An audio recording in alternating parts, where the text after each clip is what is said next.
The morning mist clings to Table Bay as the Dutch merchantman Amersfoort drops anchor in these southern waters. It is March 28, 1658, and the ship's hold carries a cargo that will forever transform this remote outpost at the edge of the world. Below deck, 170 human beings, survivors of a voyage that began with 250 souls, await an uncertain fate in chains. Among them, a young woman from Madagascar clutches her infant child. Beside her, a skilled metalworker from Bengal stares through the darkness, his hands still bearing the calluses of his craft. An Indonesian scholar whispers prayers in Arabic, while teenagers from the Mozambican coast huddle together, their eyes reflecting a terror that words cannot capture. Commander Jan van Riebeek watches from the shore as the first enslaved people are brought to land. In his journal, he will write with cold precision about acquiring fresh stock for his struggling settlement. But he cannot foresee how this moment will birth a slave society so brutal, so complex, and so carefully hidden from history that its shocking truths remain buried even today. You see, everything you think you know about slavery in South Africa is wrong. The sanitized stories speak of a milder form of bondage, a paternalistic system somehow different from the horrors of the Americas. But the archives tell a different story, one of systematic brutality, calculated exploitation, and resistance. So fierce it terrified the most powerful trading company the world had ever known. Hello, I'm Dr. Adam Cameron, and this is Missing History Records. What was truly at stake in this remote corner of Africa was nothing less than the complete destruction of human dignity on an industrial scale. Over the next 182 years, more than 63,000 people would be torn from their homelands across the Indian Ocean world, from the rice fields of Bengal to the spice islands of Indonesia, from the highland kingdoms of Madagascar to the coastal cities of Mozambique. Each number represents a name erased, a family shattered, a culture nearly lost. These were not faceless statistics, but mothers separated from children, scholars stripped of their libraries, craftsmen reduced to human tools, and warriors transformed into property. The young woman from Madagascar would never again see her ancestral burial grounds. The Bengali metalworker's techniques would enrich Dutch masters while his own identity vanished into colonial records. But this story matters for reasons that stretch far beyond historical curiosity. The shocking truths of Cape slavery created the very foundation of South African society, the racial hierarchies that would evolve into apartheid, the labor systems that would exploit millions, and the cultural fusion that would birth new languages and traditions. The Cape Colony became a laboratory for racial capitalism, testing methods of control and exploitation that would spread across continents. Today, as South Africa grapples with extreme inequality and persistent racism, these buried truths hold keys to understanding how systematic dehumanization becomes embedded in the very DNA of a society. The descendants of both enslaved and enslavers still walk these streets, carrying the unspoken trauma and unacknowledged privileges that this system created. The stakes were not just individual lives, they were the soul of a nation yet to be born. To understand how this tragedy unfolded, we must first grasp the breathtaking ambition of the Dutch East India Company, the Verenigde Oostindische Company, or VOC. By the mid-17th century, this corporate behemoth controlled a maritime empire stretching from the Cape of Good Hope to the Spice Islands of Indonesia, from the trading posts of India to the warehouses of Ceylon. It was the world's first multinational corporation, and its appetite for profit knew no moral boundaries. The VOC's ships traced invisible highways across the Indian Ocean, carrying nutmeg and cinnamon, silk and silver, and human cargo. In their headquarters at Batavia, present-day Jakarta, company directors calculated not just the price of pepper, but the cost of people. Slavery wasn't an unfortunate byproduct of their trade. It was integral to their business model. From the rice plantations of Java to the cinnamon gardens of Ceylon, Enslaved labor powered the company's astronomical profits, but the Cape was different. When Jan van Riebeeck established his refreshment station at Table Bay in 1652, slavery wasn't part of the original plan. The settlement existed for one simple purpose: to supply fresh vegetables, meat, and water to ships making the treacherous journey between Europe and Asia. Scurvy and starvation killed more sailors than storms, and the Cape's Mediterranean climate promised salvation for dying crews. Initially, Van Riebeeck believed the local Khoikhoi people would provide the labor he needed. These indigenous pastoralists had lived in the region for over 2,000 years, herding cattle and sheep across vast grasslands. But the Khoikhoi proved unwilling partners. They had their own thriving economy, their own social systems, and no desire to abandon their cattle for Dutch gardens. When negotiations failed and tensions escalated into violence, Van Riebeeck faced a crisis that would reshape South African history. The solution came from the company's established practices elsewhere in their empire. Why struggle with unwilling local labor when enslaved people could be imported from regions where the VOC already operated? The infrastructure existed: slave markets in Batavia, trading networks along the Coromandel coast, partnerships with Malagasy kings who sold prisoners of war. All that remained was to extend these bloody supply chains to this new outpost. The economic transformation proved swift and devastating. What began as subsistence farming for passing ships evolved into commercial agriculture, feeding a growing colonial population. Wheat fields spread across the fertile valleys, while vineyards climbed the mountain slopes. But every grain harvested, every grape pressed, every barrel loaded represented the stolen labor of people who would never taste the bread or wine their hands created. By 1700, the Cape had become what historians now recognize as a mature slave society, a place where bondage shaped every aspect of economic, social, and political life. Unlike the Americas, where enslaved people typically came from West Africa, the Cape drew its human cargo from across the entire Indian Ocean world. This diversity would create unique opportunities for cultural exchange and resistance, but also unprecedented challenges for building solidarity among the enslaved.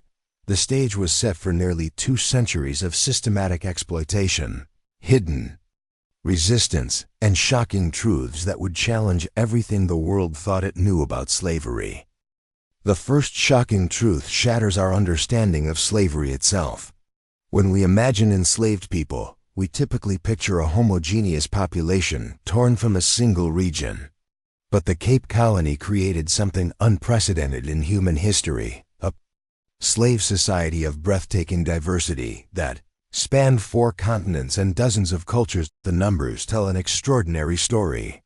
26.4% of enslaved people came from the African continent, not just from Angola like the early shipments, but from Mozambique, Madagascar, and the entire East African coast.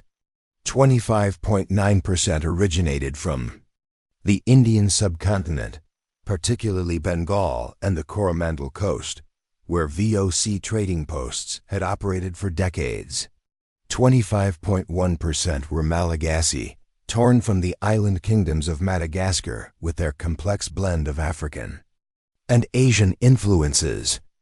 And 22.7% came from the Indonesian archipelago Java, Sumatra, Sulawesi, and beyond. Walk through the slave quarters of 18th century Cape Town, and you would hear Malagasy mixing with Bengali Portuguese Creole, blending with Javanese Arabic prayers, echoing alongside Bantu songs. A blacksmith from Colombo might work alongside a rice farmer from Madagascar, while an Islamic scholar from Makassar taught Quranic verses to children born in the shadow of Table Mountain. No other slave society in human history achieved this level of cultural complexity. The Caribbean drew primarily from West Africa. Brazil's enslaved population came overwhelmingly from Angola and the Gold Coast. But the Cape became a melting pot of the entire Indian Ocean world, a place where the Dutch East India Company's vast maritime empire converged in human form. This unprecedented diversity created something the Dutch never expected, a linguistic chaos that would change everything. The second shocking truth reveals one of history's most calculated acts of psychological warfare. By 1710, enslaved people at the Cape vastly outnumbered their European masters by a staggering ratio of 3-1. In any normal circumstances, such overwhelming numerical superiority would have meant power, resistance, perhaps even revolution. But the Dutch East India Company had learned a sinister lesson from their global empire. Divide and conquer through language, VOC records reveal. A deliberate policy of linguistic fragmentation. When slave ships arrived from Madagascar, company officials carefully separated speakers of the same dialects. Bengali craftsmen were housed with Javanese farmers. Mozambican warriors found themselves working alongside Sumatran traders who couldn't understand a word they spoke. Even children were strategically placed with families speaking different languages, ensuring the next generation would struggle to communicate across cultural lines. The psychological impact was devastating. Imagine being torn from your homeland, surviving the trauma of the Middle Passage, only to discover that your fellow sufferers spoke in tongues completely foreign to your ears. The natural human bonds that might have formed between the enslaved were severed before they could take root. Where shared language might have bred conspiracy, enforced silence created isolation. This wasn't accidental, it was company policy documented in official correspondence. A 1720 memo from Cape administrators to Batavia explicitly requested mixed cargoes to prevent dangerous combinations among the slaves. The Dutch understood that revolution begins with conversation, and they systematically destroyed the possibility of meaningful communication between their human property.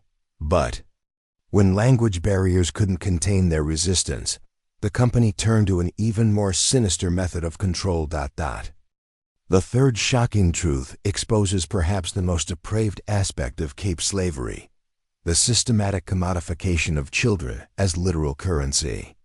VOC account books, preserved in the Cape Town archives, reveal a practice so callous it defies human comprehension. Enslaved children were routinely used as payment for debts, traded like coins, and their estimated future value calculated in business ledgers, alongside shipments of spices and silk.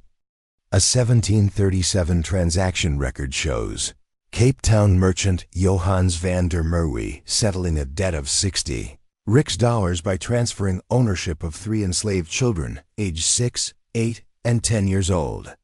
The children were listed by their monetary value, not their names. 1 male child, prime condition, $25. 2 female children, good health, $17 and $18 respectively. Company officials developed sophisticated formulas for calculating a child's worth based on age, health, and projected working years. Children under 5 were considered future stock, with values assigned for their estimated productivity at maturity. The younger the child, the more valuable they became. A 6-year-old was worth more than a 12-year-old because they represented more years of unpaid labor. The psychological torture extended beyond mere economics. Children were branded with hot irons to mark ownership, their small bodies bearing permanent scars that identified them as property. Some bore multiple brands as they were traded between owners, their flesh becoming a ledger of human transactions. Perhaps most horrifying were the breeding calculations found in company records. Officials projected how many children an enslaved woman might produce, factoring this potential into her purchase price. They literally bet on human reproduction, viewing wombs as investment opportunities and children as dividend payments. Yet this commodification of children was nothing compared to what the company did to their mothers. The fourth shocking truth unveils the most horrific dimension of Cape slavery: the systematic sexual exploitation of enslaved women as official VOC policy. This wasn't the opportunistic violence found in other slave societies, but a calculated breeding program designed to maximize human reproduction for corporate profit. Company records from 1740 reveal explicit instructions to Cape administrators: encourage the multiplication of slave stock through all reasonable means. The euphemistic language masked a brutal reality: enslaved women were treated as breeding animals, their reproductive capacity viewed as the company's most valuable asset. The VOC developed elaborate reward systems to incentivize reproduction. Enslaved women who gave birth received extra food rations, reduced working hours during pregnancy, and small monetary payments. But these seeming kindnesses concealed a darker truth. Women who failed to reproduce faced punishment, reduced rations, and sale to harsher masters in remote areas. Sexual violence wasn't just tolerated, it was economically encouraged. When Cape officials complained about masters who used enslaved women, the response from Batavia was chilling. Such relations increase company assets at no additional cost. The children born from these assaults automatically became company property, their mixed heritage creating a new class of enslaved people who would never know freedom. The legal system provided no protection whatsoever. Rape of enslaved women wasn't considered a crime. It was classified as damage to property, and only prosecuted if it involved someone else's property. Court records show cases where masters were fined not for sexual violence, but for interfering with another owner's breeding stock. Most devastating were the separation policies. Mothers were routinely sold away from children once they reached weaning age, the company calculating that emotional bonds reduced productivity. A 1760 ledger coldly notes, maternal attachment diminishes labor efficiency by approximately 15%. But when enslaved people finally rose up against this system, their rebellion would shake the very foundations of the colony. The fifth shocking truth reveals one of history's most successful slave ship revolts, a story deliberately buried by the VOC to prevent inspiring other uprisings. In 1766, aboard the company ship Merman, Malagasy captives achieved what seemed impossible. They seized control of their floating prison and nearly sailed to freedom. The rebellion began with calculated patience. As the Merman sailed from Madagascar toward the Cape, many enslaved passengers fell ill from the horrific conditions below deck. Following standard practice, the crew brought the healthiest captives above deck to help with ship maintenance, believing that fresh air and light work would preserve their valuable cargo. It was a fatal miscalculation. Among the Malagasy captives were experienced warriors who had been captured during political conflicts on their island home. These men had fought European weapons before and understood maritime warfare. When crew members carelessly ordered them to clean muskets and cutlasses, the captives recognized their moment. The attack was swift and coordinated. On February 17, 1766, the Malagasy fighters simultaneously struck across the ship. They killed the captain, Gerrit Muller, and most of his crew, sparing only those with essential sailing knowledge. Within hours, enslaved people commanded their own vessel on the open ocean, a floating kingdom of the liberated. For precious days, they sailed believing they were heading home to Madagascar. The surviving Dutch crew, terrified and outnumbered, pretended to navigate eastward while secretly steering toward the Cape. The Malagasy captives had achieved the impossible. They had reversed the Middle Passage, transforming themselves from cargo into commanders. When the Merman eventually reached the Cape Coast near present-day Struis Bay, the deception became clear. A desperate battle ensued on the beach as company forces surrounded the rebels. Most were recaptured, but for those few days, enslaved people had tasted complete freedom on the open ocean. This maritime victory inspired an even more audacious plan, a full-scale revolution on land. The sixth shocking truth chronicles the most successful slave uprising in South African history, a coordinated revolution that for 36 extraordinary hours turned the colonial world completely upside down. In October 1808, a Mauritian slave tailor named Louis achieved what seemed impossible. He united enslaved people and Khoi, laborers across cultural and linguistic barriers to seize control of vast swaths of the Cape Colony. Louis was no ordinary rebel. Working in a Cape Town wine shop, he had access to sailors, soldiers, and travelers who brought news from across the world. He learned of the Haitian Revolution, where enslaved people had overthrown their masters and established an independent republic. He heard whispers of slavery's abolition in other British territories. Most crucially, he met two Irishmen, James Hooper and Michael Kelly, who told him that slavery had ended in Europe and America. Whether the Irishman deliberately misled him or Louis misunderstood remains unclear, but he became convinced that the British government had already abolished slavery and that local authorities were illegally maintaining the system. This belief transformed his uprising from a desperate revolt into what he saw as legitimate enforcement of imperial law. The revolution began with theatrical brilliance. Louis and his conspirators disguised themselves as British military officers, complete with uniforms and forged documents. They marched from farm to farm across the Swartland and Coburg districts, announcing that they were implementing the Crown's Emancipation Decree. Terrified colonial families, faced with what appeared to be official military authority, backed by hundreds of armed followers, surrendered their enslaved people without resistance.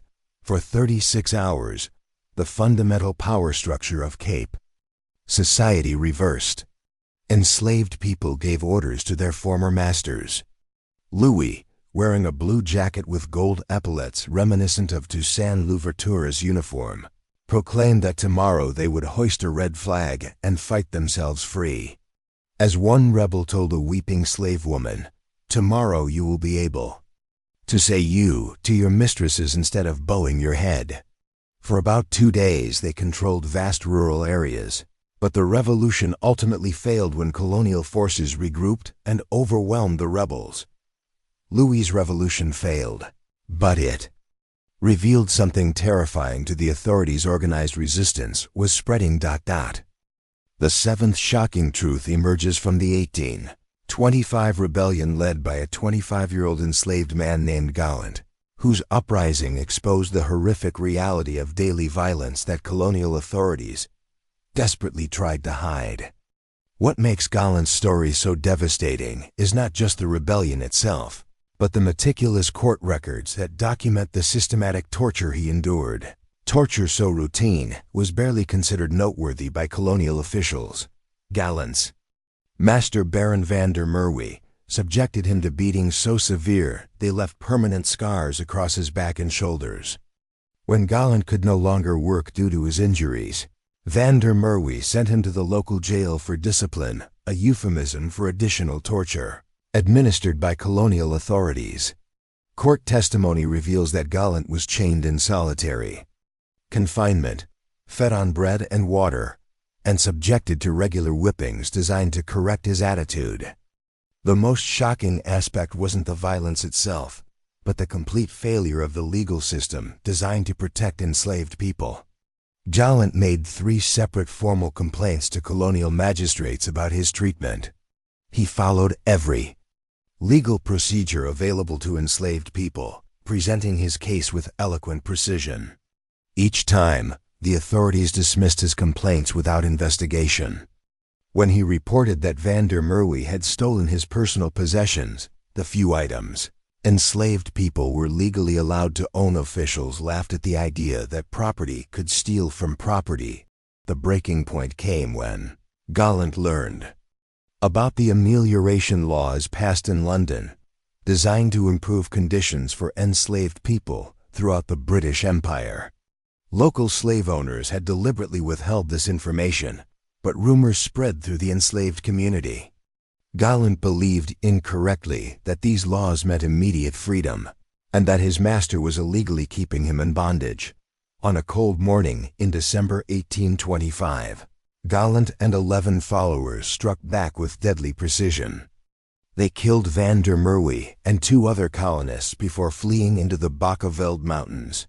The rebellion was brief but brutal, a desperate explosion of rage against years of systematic dehumanization. These visible revolts were merely the surface. Beneath lay a vast network of resistance the colonists never suspected. The eighth shocking truth reveals one of the VOC's most sinister strategies: the deliberate transportation of convicted political prisoners and resistance leaders from across their empire to the Cape, where they were disguised as ordinary slaves, but secretly deployed to suppress local uprisings. Company archives, long classified, expose a calculated program of using experienced revolutionaries as unwilling counterinsurgency agents. Among the most feared were Indonesian political prisoners, captured during the Java War and various Sultanate conflicts. These men were skilled in guerrilla warfare, fortification, and military organization, exactly the knowledge that made them dangerous in their homelands. But the VOC discovered something chilling: their expertise could be weaponized against other enslaved populations if applied with sufficient coercion. The system worked through a combination of terror and incentive. Political prisoners were given a stark choice: use their military knowledge to help suppress slave rebellions, or face execution alongside their families back in Indonesia. Many chose collaboration, becoming what VOC documents euphemistically called native advisors in counter-rebellion operations.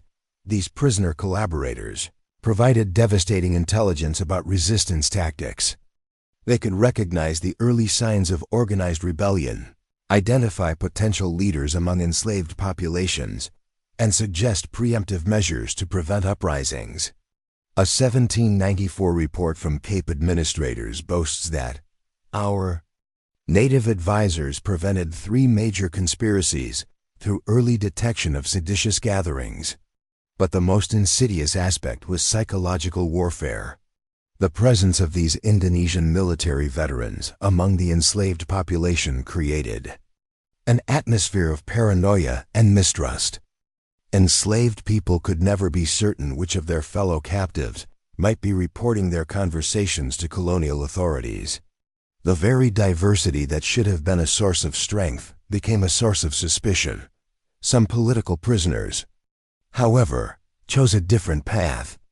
Rather than collaborate with their captors, they began secretly sharing their knowledge of resistance tactics with local enslaved populations. They taught guerrilla warfare techniques, organizational methods, and most dangerously of all, the unifying power of shared religious belief. These political prisoners would teach local enslaved people something that would horrify the power of religious unity. The ninth shocking truth uncovers a clandestine network of Islamic education that operated right under the noses of colonial authorities for over 2 centuries. Among the Indonesian and Malaysian political prisoners were Islamic scholars, teachers, and religious leaders who transformed their bondage into an opportunity to create one of history's most remarkable underground education systems.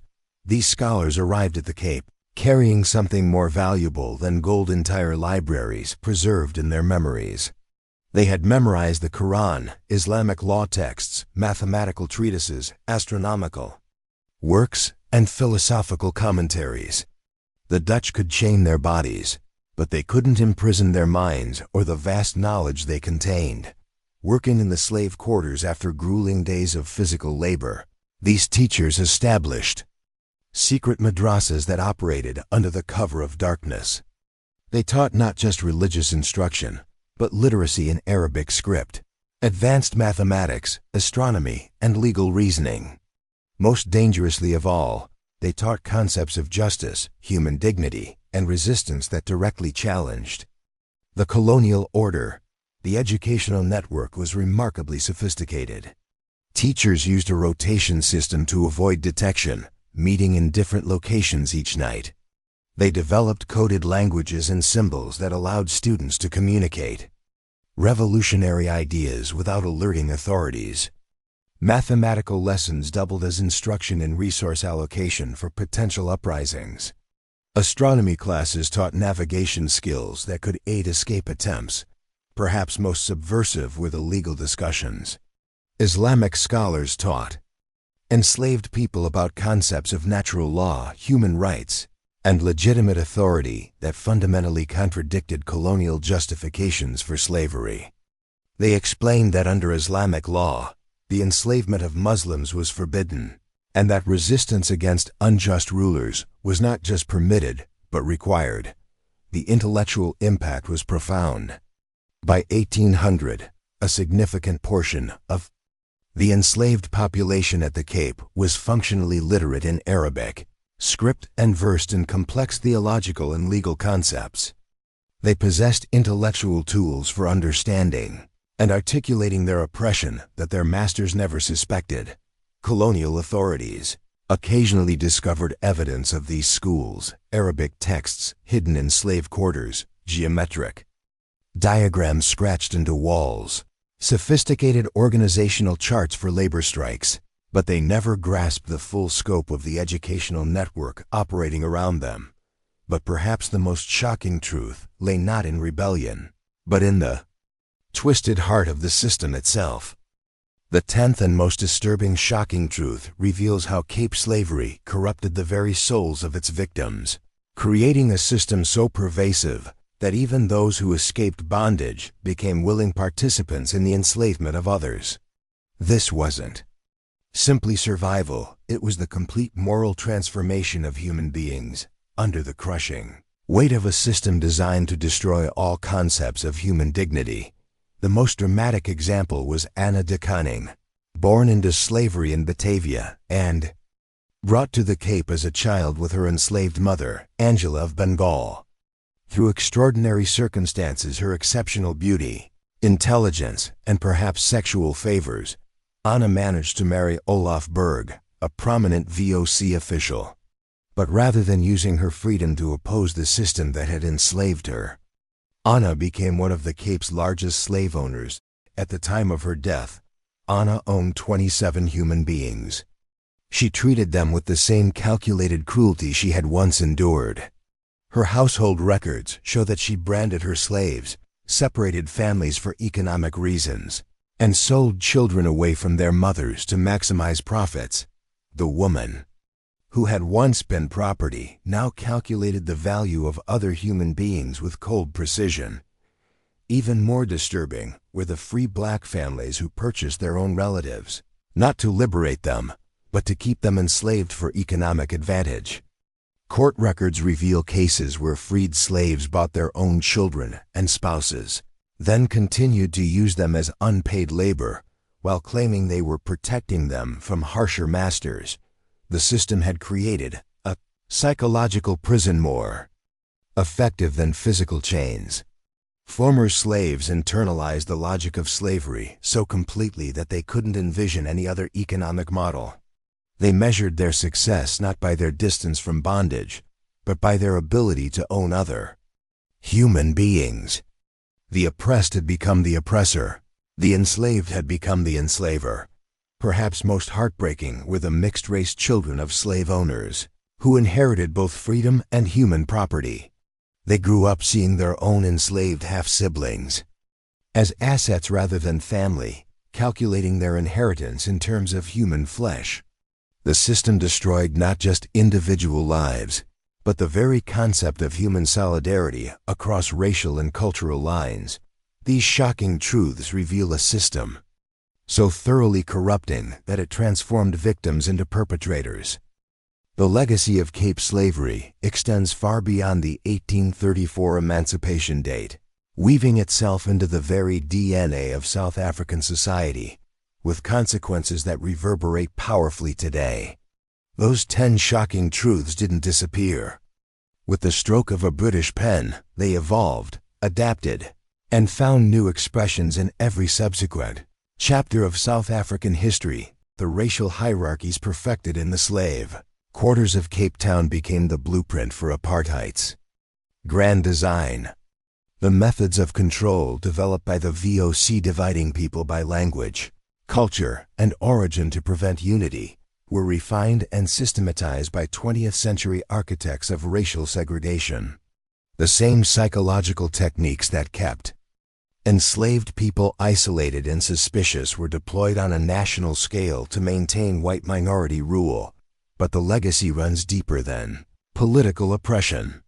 The cultural fusion born in those diverse slave communities created something entirely new in human history. The Afrikaans language emerged from the linguistic chaos of the slave quarters, blending Dutch, Malay, Portuguese, and African languages into a Creole that became the mother tongue of millions.